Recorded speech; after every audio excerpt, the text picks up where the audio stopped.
Extreme Anime Radio.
From the greatest city in the world, broadcasting to fans of anime and Japanese culture all around the world, or fans of the champion Toronto Argonauts, welcome to the Extreme Anime Radio podcast for November the 20th, 2024.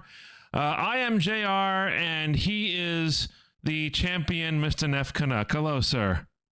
Good evening, sir. Now, be correct. I only follow the team. I do not run the team or play on the team. We're going to be talking about your illustrious victory, even though you have that disclaimer here in just a moment. But we also have a few others. We have a full house, just like the last time we did a podcast. We have Shinigami Liz with us here tonight. Hello, Liz. Hello. Greetings. We have Bree. Hello, Bree. Hello. And we have Karam. Hi, Karam. Hello, everyone. Now, why are we bringing everybody here for the XAR podcast just like we did last time? Because the last time we did the podcast, Nef, we had a special guest, if you remember. Yeah, the pain in the neck. So that's when we had everybody back for that show. But we have everybody here for this show today as well because of a little something we're going to be doing. Since we don't know if we're going to have any podcasts next week before the American Thanksgiving, we're going to pull out the Mad Libs tonight at the end of the podcast because... as we were doing the Mad Libs flight sim stream last week, Nef, while you were getting worked on, if you will, we came across an interesting chapter which we'd like to play with you tonight, and it's called A Canadian Thanksgiving. A month late, but I'll take it. Yeah, exactly. Well, if it's here, we might as well do it, even though it's, we're a little bit tardy on our end. But yes, we're happy to have the whole gang here tonight. I have something here which we're going to show to everybody later on. We're going to do a little test stream of the new version of Train Simulator, which we're very excited about and we're going to present to you if you're watching the podcast. Speaking of watching and listening, be sure to watch us on Twitch or on YouTube if you're listening to us right now through the podcasting realm. If you're watching us and you'd like to take us on the road wherever you go, all the episodes, or at least the most recent episodes of the XAR podcast, can be found by going to our podcast site, xarpodcast.net, which is run by Spotify. And Nef, we've already changed this name again. It used to be Anchor. Then it became Spotify for podcasters. And now, as of, I think, last week, it is Spotify for creators. Ooh, I wonder what the difference is. I can't seem to figure it out yet. I honestly think it's somebody's getting, their bonus in the design team. It's like, let's change the name again and give everybody a bonus when they do. But no, you have to give credit to Spotify / Anchor. Without their support or supporting people like us who want to break into the podcasting realm, will be a little bit more difficult to get our content out there, if you will. I'm still also, if you're watching us, noticing some occasional spikes in my video. So if you see that during the broadcast, my deep apologies. It won't affect the audio. I know that. And Nef, when I'm checking this as I'm freezing up, nothing is spiking on my CPU or my memory or my graphics. So go figure. Interesting. And meanwhile, I'm trying to watch the stream just because I like to make sure everything's going well. Right. And on my end, for some reason, all I'm getting is a spinning circle of doom. So I might be having problems on my end. I don't know. Okay, well, let's see. I'm broadcasting okay, and I have no drop frames. Knock on wood, folks, whatever this material is on my table. Since we've upgraded to this computer, we've had pretty much zero dropouts streaming to Twitch, so I think that's a great thing. That's one positive in all this, if you will. Well, yeah, if you give something enough horsepower, it'll eventually run. Horses. You remind me. You go there. You went there. I didn't go there. That was just a happy accident. You remind me that, yes, I have a very interesting work week this weekend, and that involves one of the big horse races in Japan, the Japan Cup. It's literally their version almost of, the Kentucky Derby, but it's open to older horses as well. It is the premier race in Japan for the year. So looking forward to watching that. And that's going to be happening. I think the race goes off on Sunday morning at 1:40 a.m. Eastern. Ugh. Well, it could always be worse. You could be broadcasting the Las Vegas Grand Prix, which is Saturday night at, stupid o'clock. Oh, you know something? I may be able to watch that now. Well, if you have to stay up, you have to train your body for this, then yeah, you might as well. Yeah, right? Now, I just realized that. The Las Vegas Grand Prix is this weekend. Oh, you boy. have other things on your mind. Of course you're going to... Oh, boy. Well, Bree, do you have any tips for me for this weekend to stay alert? Caffeine. Caffeine? I should have a late dose of caffeine 10 o'clock at night. Is that what you're suggesting? Yeah. Well, I may take your word for it. My goodness. So, boy, let's talk about a few things that are going on. Your Argonauts are, I'm still going to say your Argonauts, Nef, are the champions. And believe it or not, I missed it. I'm so ashamed for missing the Grey Cup. And I think I'm blaming it on the fact that I normally associate the Grey Cup with our American Thanksgiving. And our American Thanksgiving is, way off kilter on its schedule for 2024. Well, yeah, the calendar is a little wonky just because of the way we had a leap year this year, which added the extra day, which throws everything just off enough. Right. So, but your team came through, or the team your home team, if you will, if you want to put it that way, came through. Now, where did it play the Grey Cup this year? That was played out in Vancouver at BC Place. Okay. So it was an indoor game, which is always nice because it's nice but not nice. Nice for the players and the fans because as cute as it is to be outdoors in November, if it's cold or it rains or it snows, it sucks. I remember watching that. Money to be there. I remember watching that one Grey Cup. What was it in Regina? That was in a snowstorm or somewhere around that area? Probably, yeah. I mean, once you get out into that area of Canada, it's like the weather in November is kind of, just, take your chances. Right. But looks like your Argonauts have done a lot better than a few NFL teams down in this direction. Oh, yeah, the NFL teams that claim to be from New York, but who actually play in Jersey. Yes. Both of whom are several shades of yikes. Yes. Let's see. One fired the general manager, and another essentially fired their quarterback. Yeah, as I like to refer to him, Daniel Jones, he's referred to in the good times as Danny Dimes. Now he's referred to as Danny Pocket Change that nobody wants. Yes. And we have Mr. I think it's Mr. DeVito. That's his name, right? From New Jersey, which will spike interest in Giants football for a small amount of time again, maybe?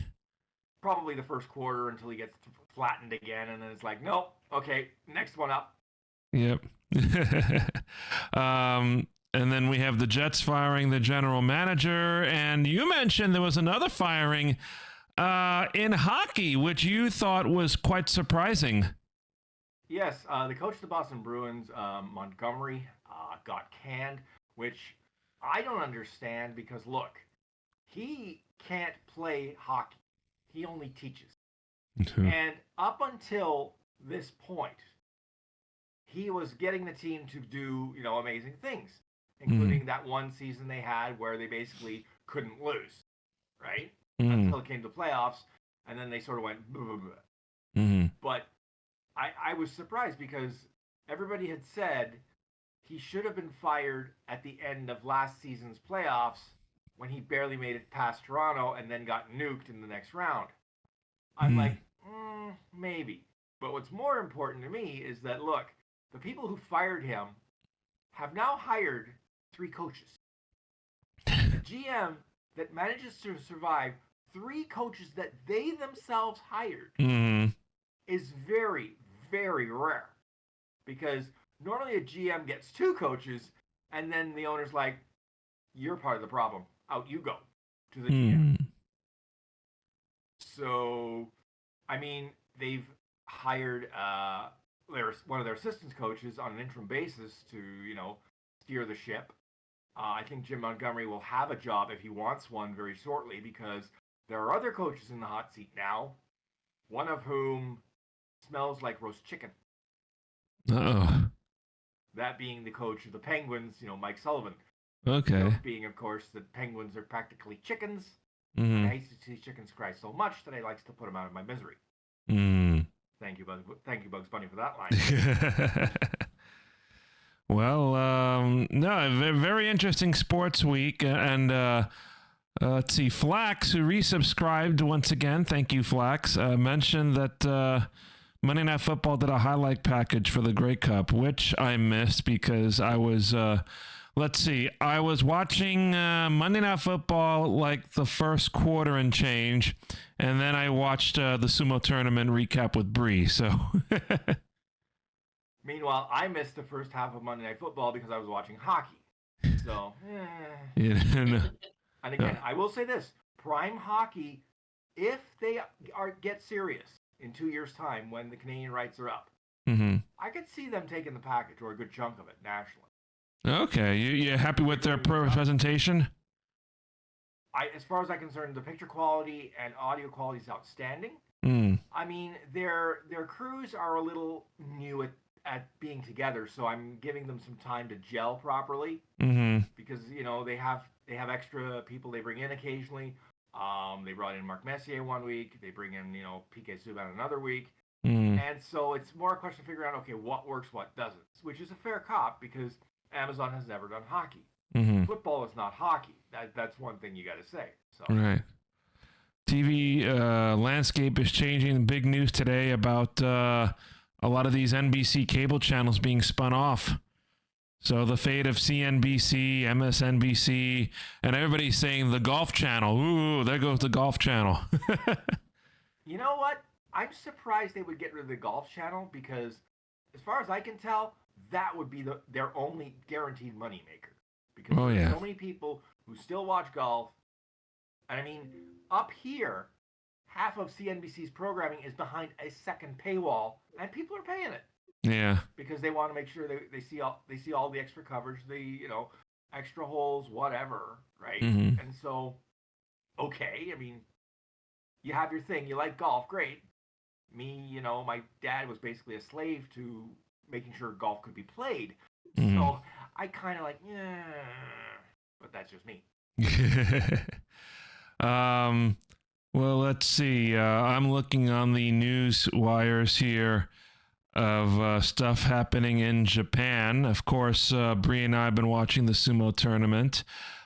Bree, we have 3 contenders right now. 2 of the 3 Ozeki, Hoshori and Kotozakura. And who's the third one that's in contention right now? Is it Takeru Fuji? Takara Fuji. Right? I'm not sure. Can't remember off the top of my head. I think it's Takara Fuji. I said Takeru Fuji, and there's a difference between the two. Sometimes these sumo names are quite similar, and I keep mixing up people when we see them, and I point out, hey, it's Midori Fuji. No, it's somebody else. I've made that mistake a few times, and I've made a few mistakes about Churanomi as well. The sumo tournament is wrapping up now in a few days, being held in Fukuoka, Japan.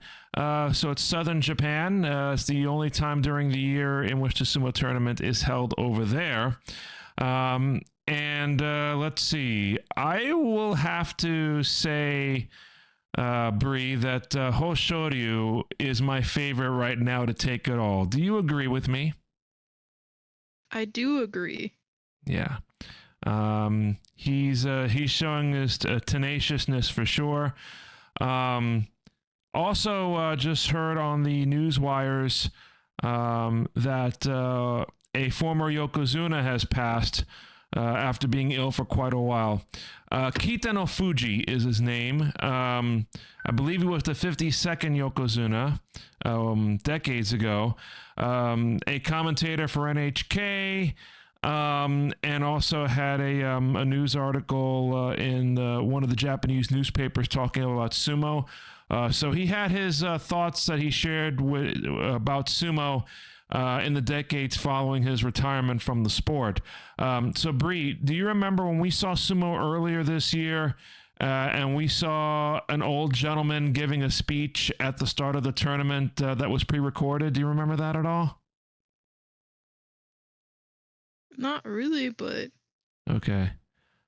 That was Kita no Fuji, which ended up being his final appearance on television. So one of the Yokozunas in the sport, which is something that's very hard to achieve.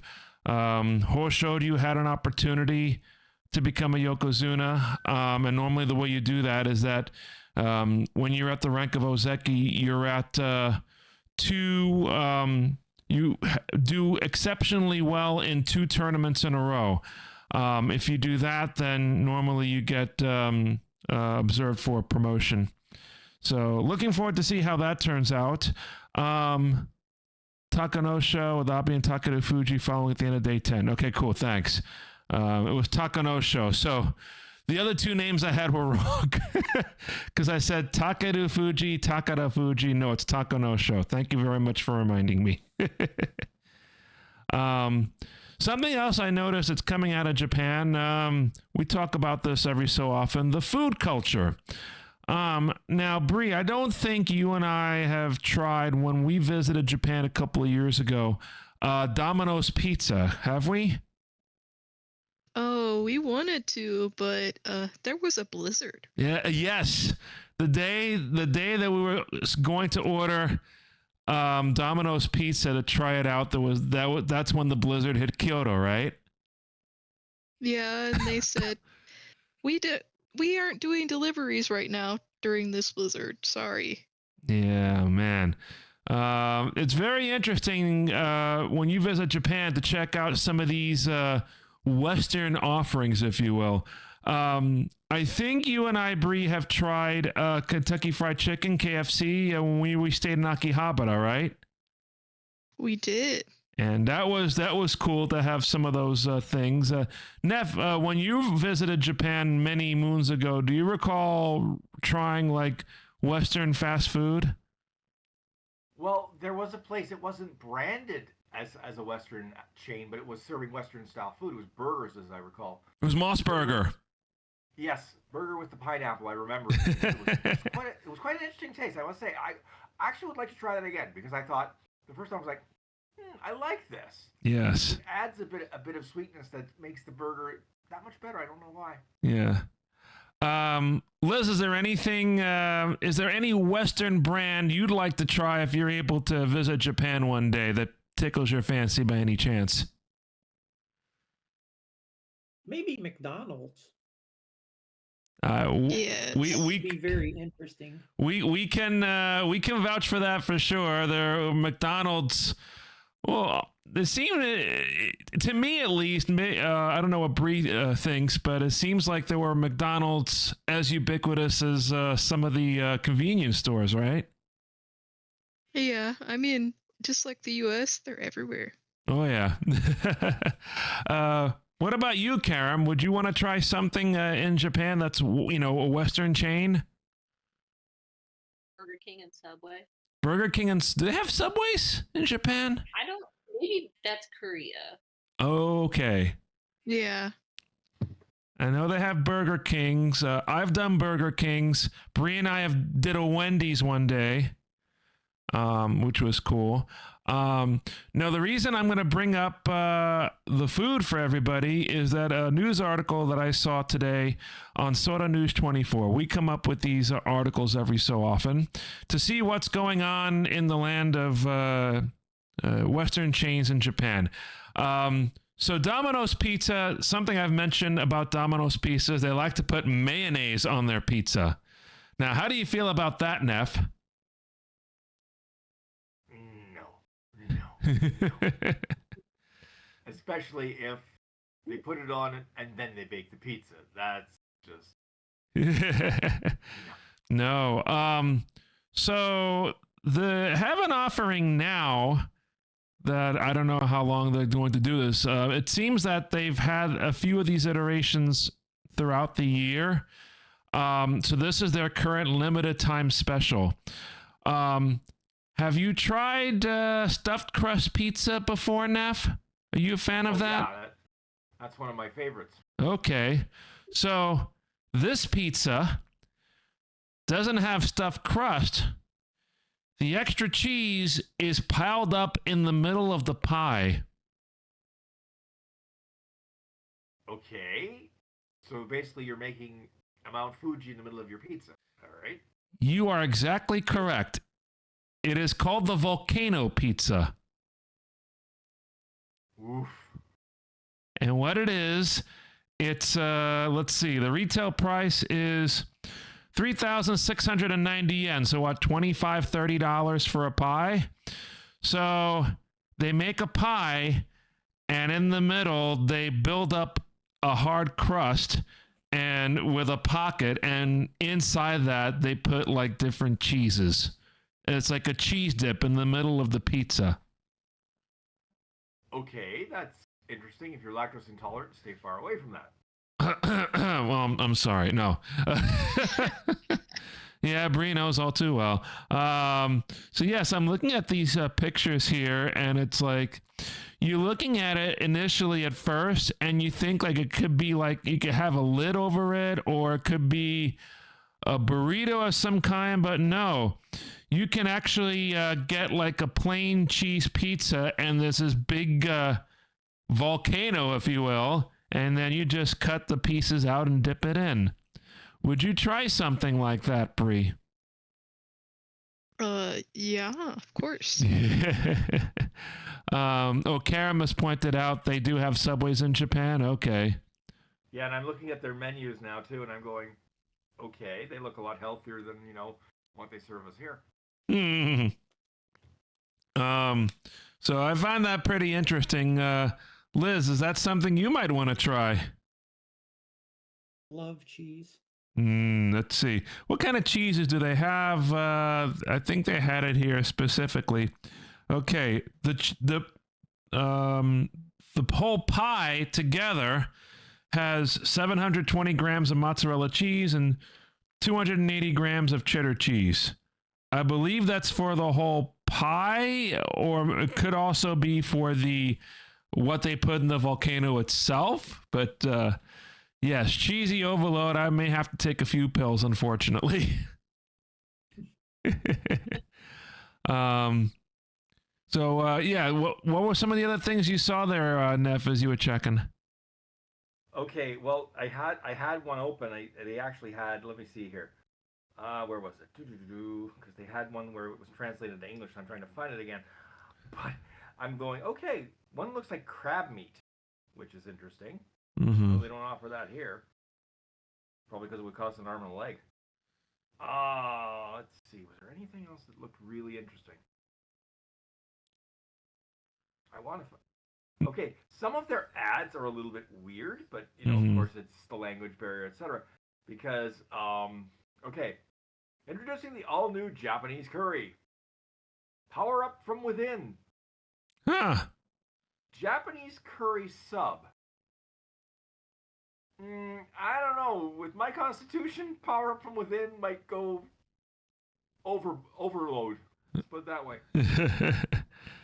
Now I'm taking. Now I'm getting all these recommendations for other articles talking about weird pizzas, like the Pizza Hut Wiener Coffee Pizza. That's an interesting name. Oh. I think No, thank you. I think my stomach just died hearing that. And it's a pizza with sausage, coffee, and whipped cream in the middle.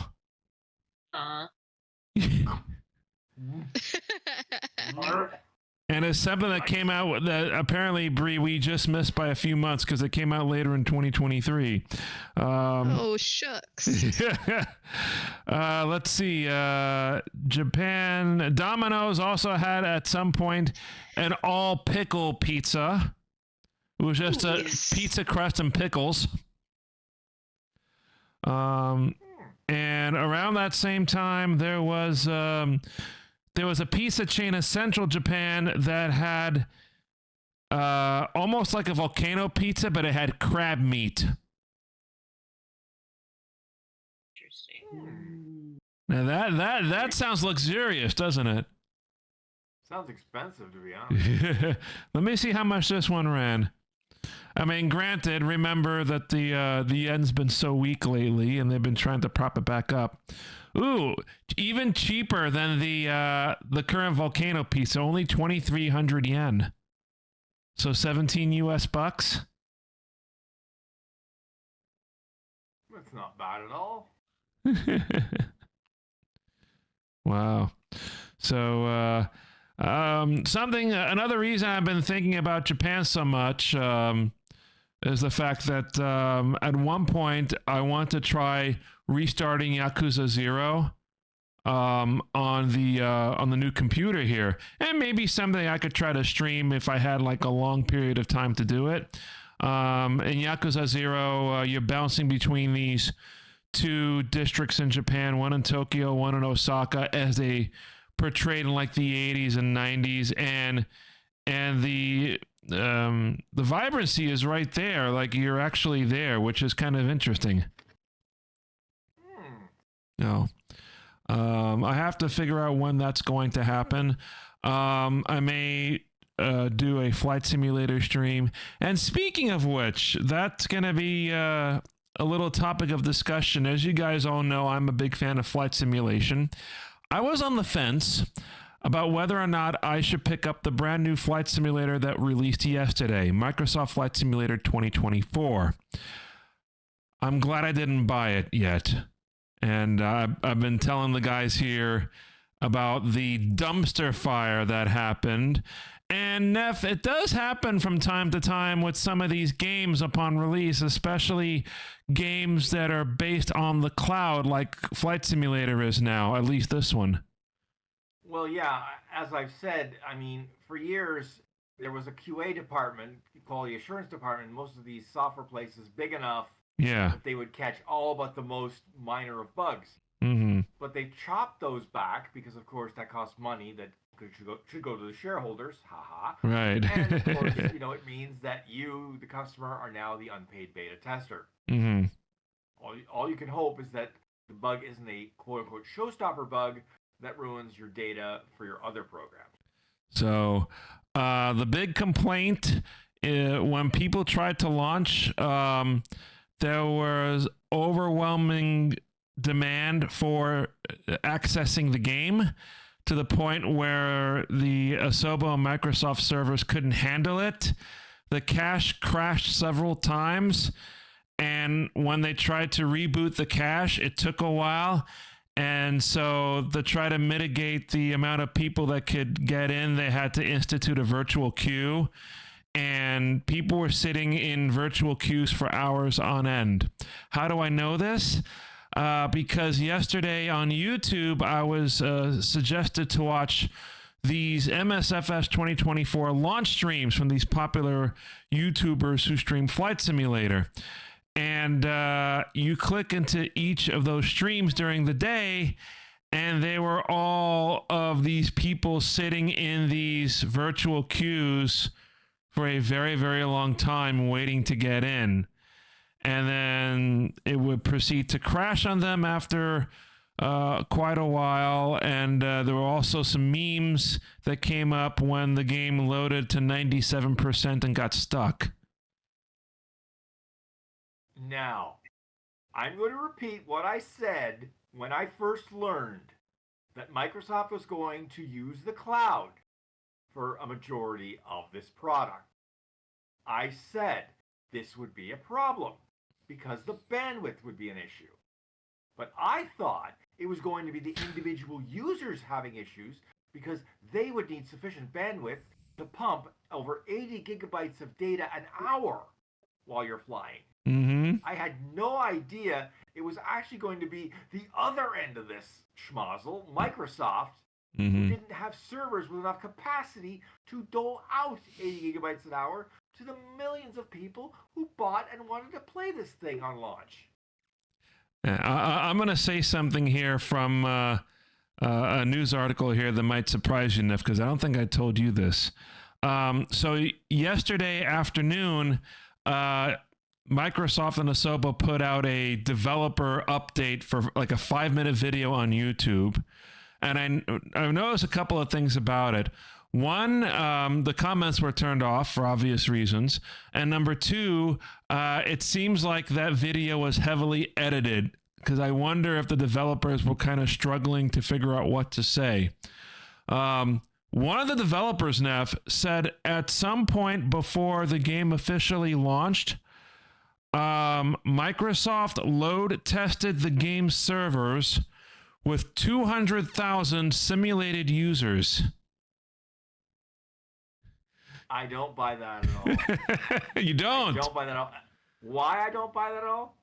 Because the game was almost a dumpster fire from the get-go. Mm-hmm. Right?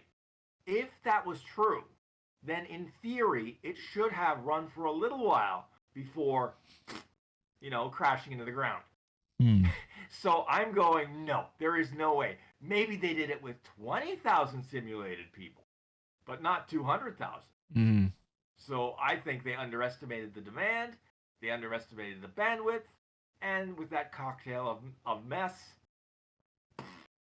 Yeah.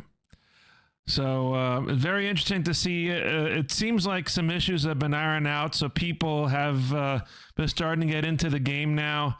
Uninstall moment, exactly. And some people have actually gotten refunds I've seen on Steam. Steam has had overwhelmingly negative reviews, and a lot of news outlets are suspecting now that the new game is the recipient of the good old review bomb. I was afraid it was going to be receiving the Golden Poo Award. Now, I want to talk about this new version of Train Simulator that we're going to model for you guys here in a moment. Very special video exclusive. It's courtesy of Liz. Now, before we get to that, Liz, do you prefer, in all the games, because I know you do a lot of games on your computer, do you prefer online games, cloud games, or do you prefer games where everything is, stored on your computer? I prefer everything stored. Mm-hmm. It tends to run a lot better. Right.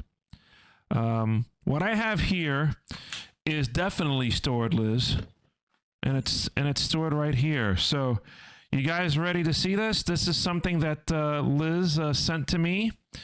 This is Train Simulator Beta.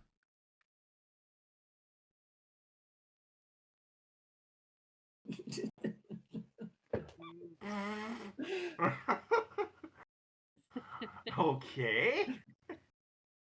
I know it's hard to hear. From this angle, I think you can see the whole thing, right? Yeah. Yeah, pretty much. Liz is helping me out with a few gift items for the holiday season, which I am not at liberty to announce on the stream yet. However, once the time comes, I will announce it on the stream, and we will have a giveaway for it. So trust me, folks, it's going to be worth the wait. The recipients have to receive their gifts. Once that happens, we can go ahead and tell you what this is all about. Yeah, it's a wind-up training, exactly. And I'm assuming one can... Now, let's see. Actually, this is... Is this a... Yeah, this is a complete track. I think it's 2 pieces, but it's actually there's 2 pieces here and there's 2 pieces here. So, yes, I could make a whole track out of it. You know what I could do, Liz? I could put it under my Christmas tree. I wonder if it would be enough size to put it there. Have a little train set under my small Christmas tree. That would be amazing. If I can get it to work, I'll let you know. But thank you for this exclusive copy. I really, really appreciate it. You're very welcome. So yeah, very excited to see, what the reaction is to what Liz and I worked together on. Let me see here. Before we get into the Mad Libs, let's see. Liz, any anime that you've been watching lately? Let's see. Moriarty the Patriot. I just finished that last week, and it casts Moriarty as a sort of anti-hero where he is trying to reform Britain by getting rid of the class status and making everyone equal, and he's trying to do that through massive crime. Huh. So this is Moriarty of Sherlock Holmes fare. Yes. Wow. But it was very good. I was quite impressed with it. A very interesting take on the whole story. Yeah, it was very well done.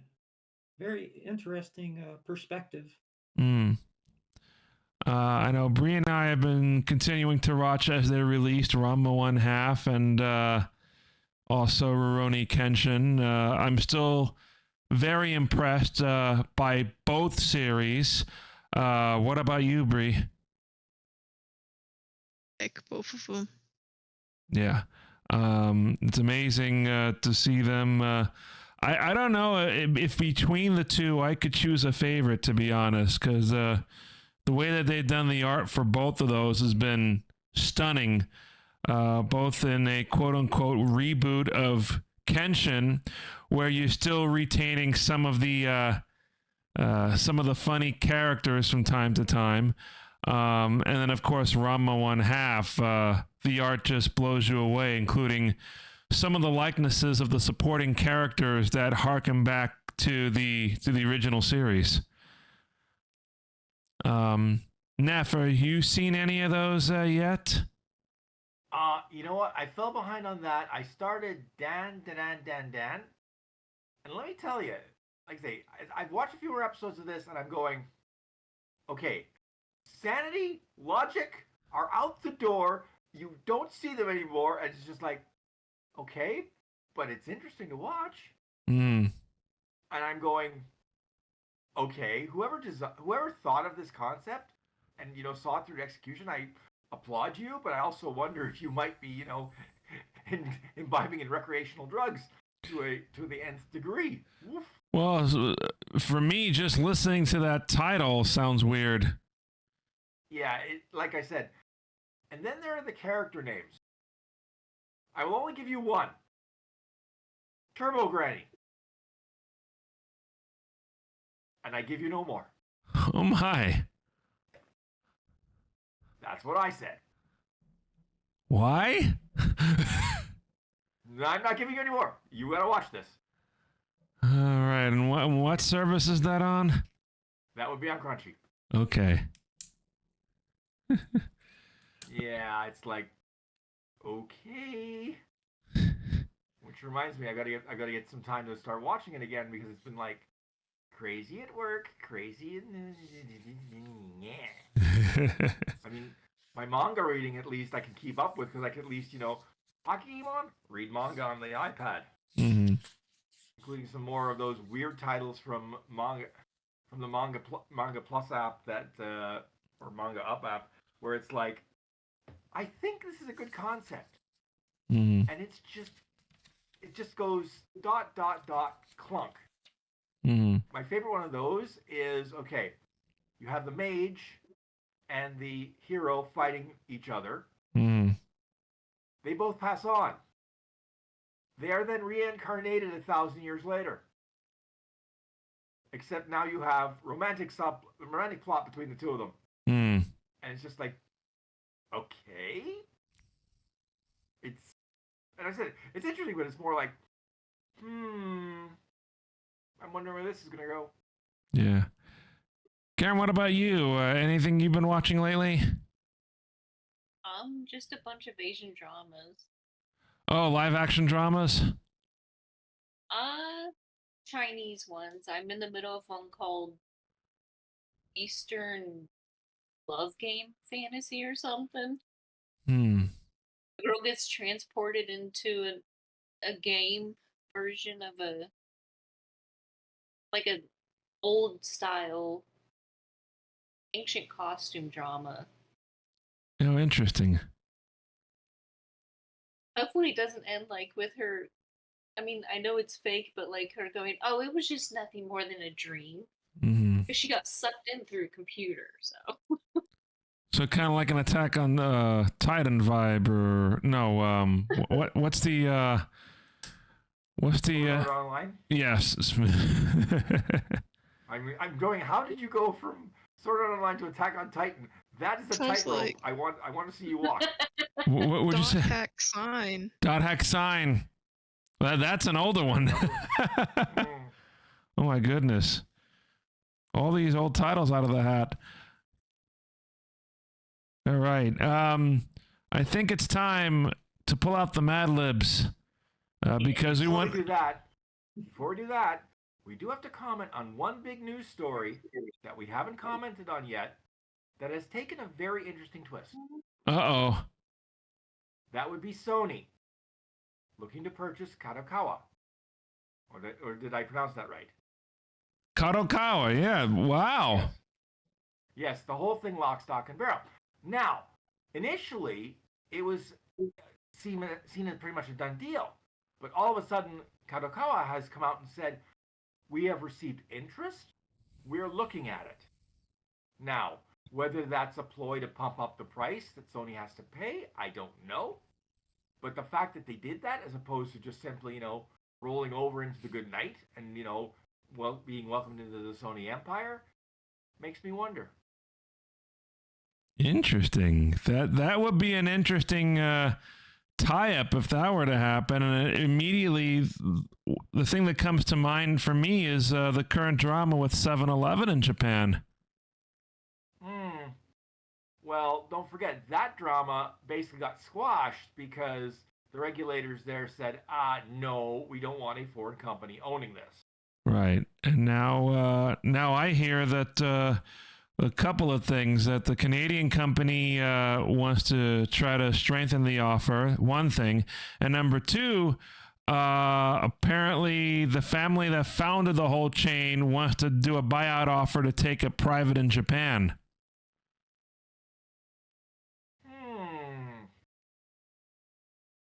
Whoever knew Slurpees would be this much fun. Oh boy, now you want to make me want to go to a 7-Eleven in Japan. Apparently the big thing right now at the 7-Elevens in Japan and maybe at other convenience stores is create your own smoothies. So apparently the way it works is you go to a freezer, you buy a cup, a frozen cup with fruits in it. You check out, you pay for the cup, and then you take the cup to a machine, and it turns it into a smoothie.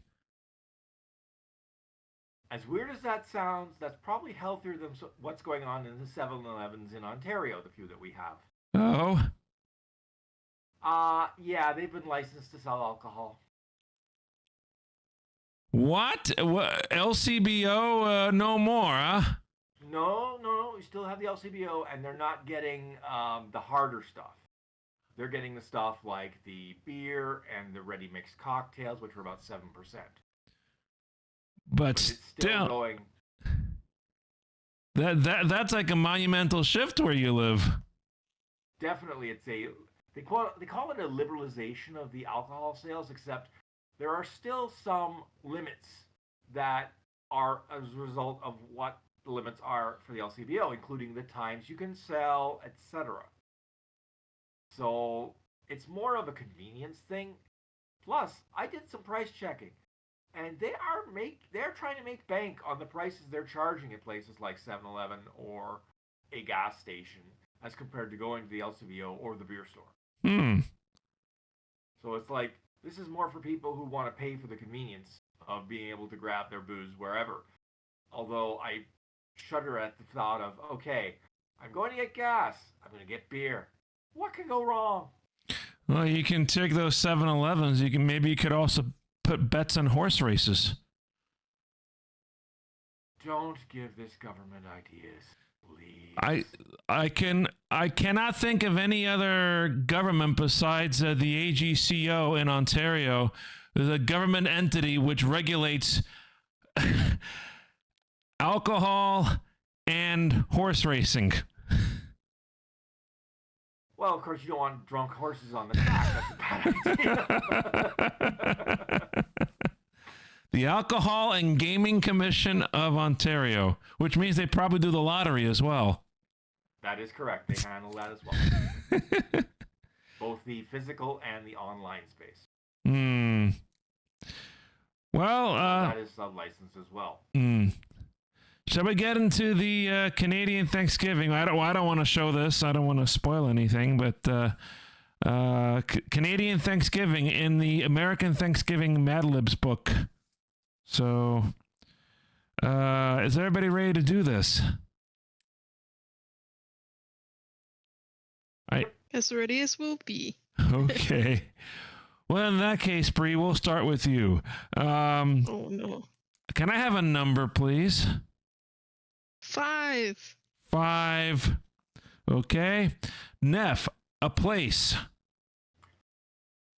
Ottawa. Ottawa. Okay. Liz, can I have a person in the room? Nef. Of course. Karam, can I have an adjective?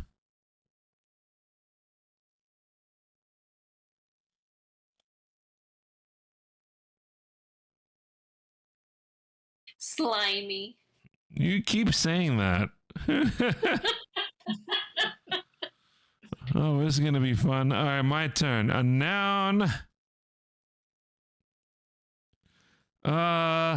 Alcohol will be a noun, right? It's a thing. Okay. All right, Bree, your turn. Actually, not a lot of words to fill in here.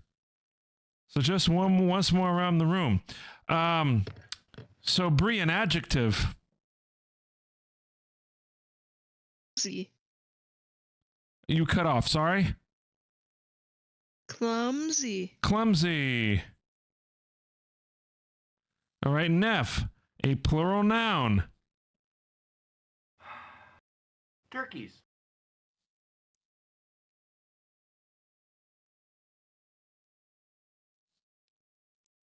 All right. Liz, another plural noun. 7-Elevens. Yeah. And Karam, another adjective. Karam loves these adjectives, I think. Gross. Gross. All right, that's all we need. Quick and simple, everybody. So now I give you a Canadian Thanksgiving. A.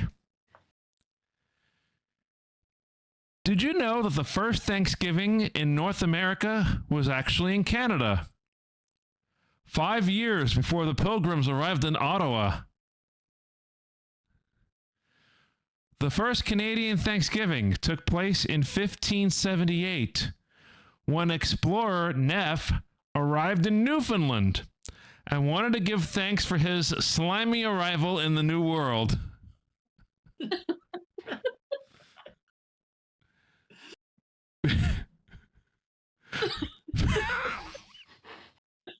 Uh-oh. We're losing JR. Hold on, man. You can do this. Can we kill you? On the next sentence. Uh-oh. Oh no. Beginning in 1957, the Canadian Parliament declared that the second Monday in October... Oh no. Oh no. We killed him. Beginning in 1957, the Canadian Parliament declared that the second Monday in October would be a day to celebrate the bountiful alcohol with which Canada has been blessed.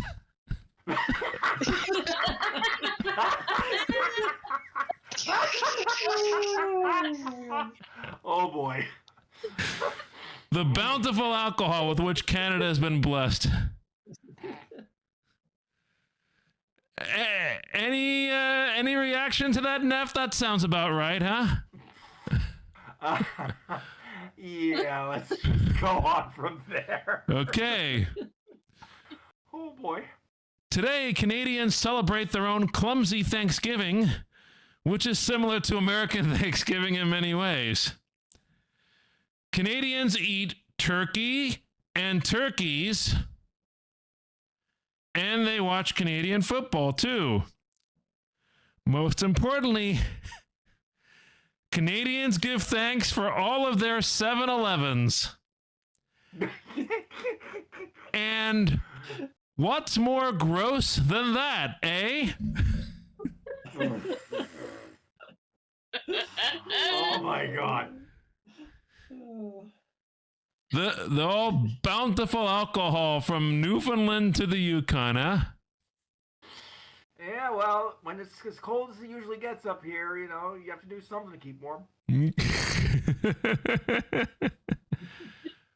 Liz, that was amazing, the alcohol. That was fantastic. Would you be up for Canadian Thanksgiving, Karam, in this case?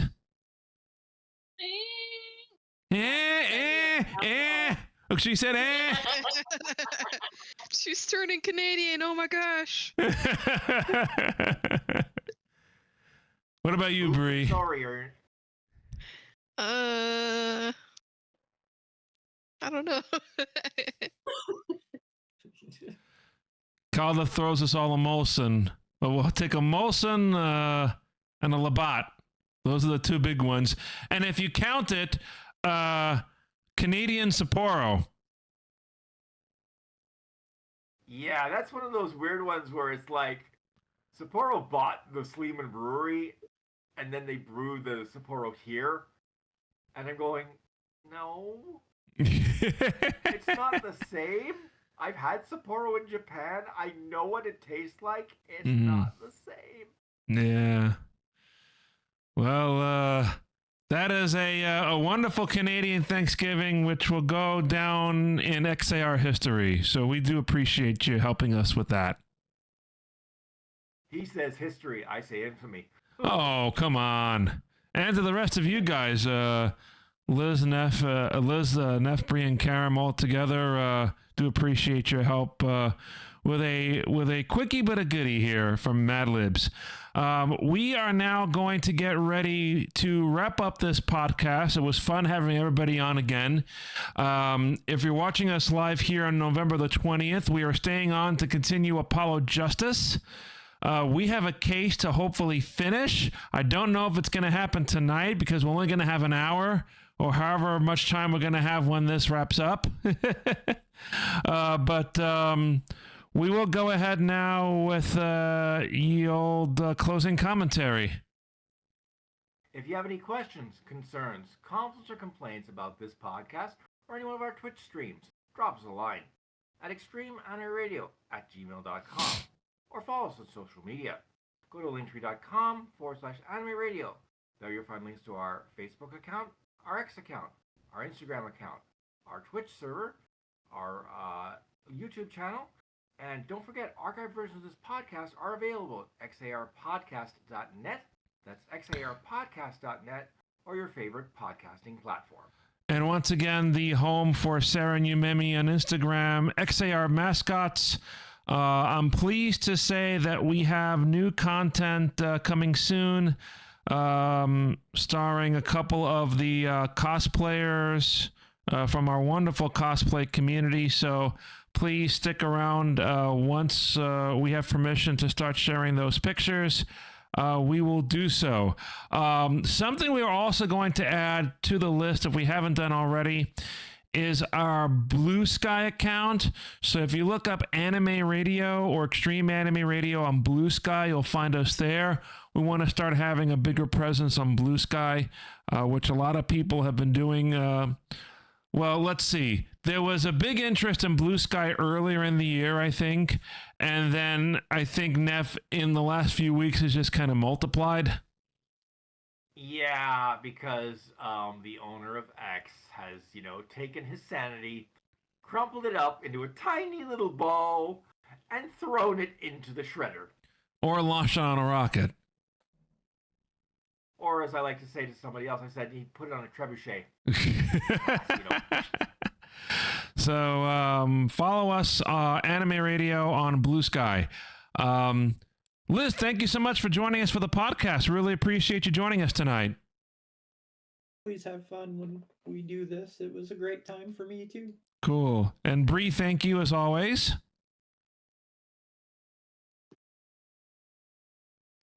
If you said something, I didn't hear it. We might have lost Bree. Karam. Oh, she's muted. Okay. Karam, thank you for joining us. No problem. All right. And once again, we will be back here in a few minutes here to continue Ace Attorney. Until the next time we do a podcast, for Nef and also Liz and Bree and Karam, I'm JR. Thank you for tuning in. And remember, keep on looking out for the Extreme Radio Twitch streams. And once again, don't forget, archive versions of this podcast will be available at XARpodcast.net. That's XARpodcast.net or your favorite podcasting platform. Good night, everybody. Good night. Thanks for tuning in. We'll see you next time.